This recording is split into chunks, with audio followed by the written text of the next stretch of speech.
লড়ে আমরা যা করার করব এবং যা হওয়ার হবে। কোনো জায়গায় 1 ইঞ্চি ফাঁক ফোকর রাখা হবে না। বিধানসভা নির্বাচন যদি 1, 2 বা 3 পর্বে হয় তাহলে কি সেটা বিজেপির পক্ষে অ্যাডভান্টেজ হতে পারে? যদি বলছেন কেন, আগে নির্ঘণ্ট প্রকাশক মন্তব্য করব। মুখ্যমন্ত্রী সুপ্রিম কোর্টে নিজে চলে গেলেন, মুখ্যমন্ত্রী নিজে সুপ্রিম কোর্টে চলে গেলেন, তারপর এসআইআর নিয়ে একাধিকভাবে বিভিন্ন দাবি প্রকাশ করছেন।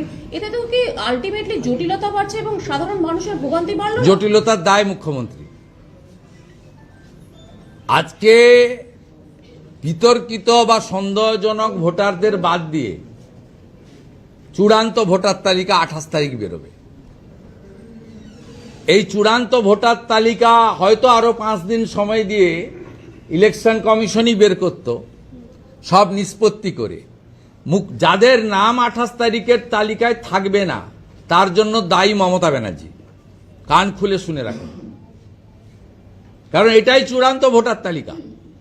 সাপ্লিমেন্টারি তালিকা তখনই চূড়ান্ত হবে যখন আরপি অ্যাক্ট অনুযায়ী তথ্য কাগজপত্র বিতর্কিত বা সন্দেহজনক ভোটাররা স্যাটিসফাইড করতে পারবে।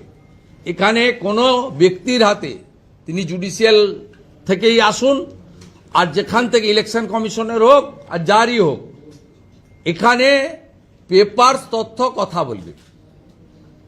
এবং এতে আজকে তৃণমূল কংগ্রেস পরপর 2টো রায়তেই সুপ্রিম কোর্টের, এবং তৃণমূল কংগ্রেস খুব সন্তোষ প্রকাশ করেছে।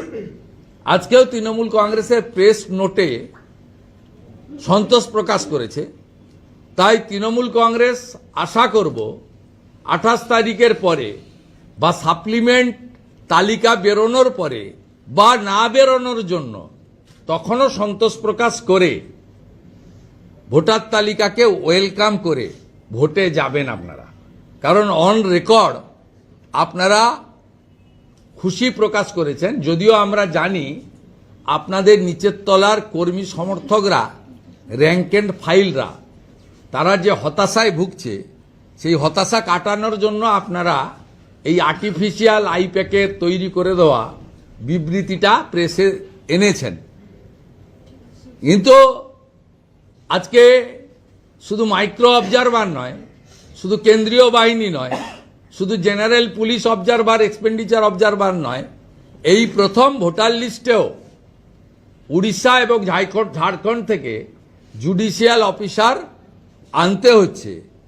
এর ফলে প্রমাণ হয়ে গেছে যে পশ্চিমবঙ্গে এই সামগ্রিকভাবে ভোটার তালিকার মতো একটি অত্যন্ত চলমান প্রক্রিয়া, 8টা এসআইআর হয়েছে, কখনো এই ধরনের অভূতপূর্ণ পরিস্থিতি তৈরি হয়নি এবং কখনো এই ধরনের সুপ্রিম কোর্টের হস্তক্ষেপ বা উড়িষ্যা ঝাড়খণ্ড থেকে জুডিশিয়াল অফিসার আনার ব্যবস্থা বিগত দিনে হয়নি। সবকিছুই মানুষ দেখছে এবং এরপরে আমাদের মনে হয়েছে মমতা বন্দ্যোপাধ্যায়ের প্রশাসন এবং সরকার এটি একটি অষ্টম আশ্চর্য।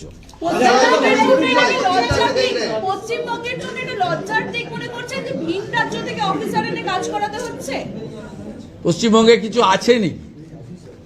পশ্চিমবঙ্গে কিছু আছে নাকি? আপনারা তো আগেই দেখেছেন south eastern rail, eastern rail, তাদের রেলের এক্সামটা পশ্চিমবঙ্গের ছেলে মেয়েদের জন্য উড়িষ্যায় করছে। নর্থ ফ্রন্টিয়ারের এনএফআর এর পরীক্ষা কাটিয়ারে হচ্ছে, গৌহাটিতে হচ্ছে। পশ্চিমবঙ্গের ছেলেরা গিয়ে দিচ্ছে, কারণ এখানে পরীক্ষার হলের ভিতরে প্রশ্নপত্র বলে দেওয়া হয়, খাতা বদলে দেওয়া হয় অর্থের বিনিময়ে। পশ্চিমবঙ্গের যা গরিমা গৌরব ছিল সবটাই অনেক আগেই ভ্যানিশ হয়ে গেছে।